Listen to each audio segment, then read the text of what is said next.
Somme 64 pour chef Samba yo. C'est un somme David. Bon Dieu, tendez non les ma plaine. Protégez-moi contre l'ennemi qui fait m'pè yo. Protégez-moi en bas complot méchant yo. En bas gros bande malveillance a yo. Lang yo filé tan courageois.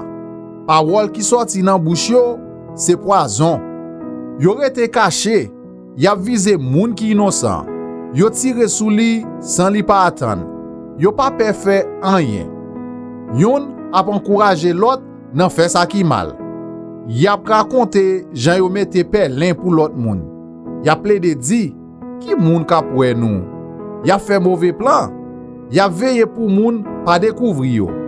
Ça qui nan kè yon moun ak nan l'idée li, c'est mystère. Mais bon Dieu a tiré flèche li sou yo. Yo rete kon sa, yo blessé. C'est lang yo ka bat yo. Tout moun ki wè yo a passé yo nan bêtise. Le ça, tout moun pral paix. Ya marché, fait konnen sa bon Dieu fait. Ya examiné tout ça li fait. Tout moun ki marché droit yo, ap content tout. Peut-être ça c'est a fait. Ya joine protection en bazel li. Tout moun ki vive Jean mon Dieu vle là, va faire l'orange li.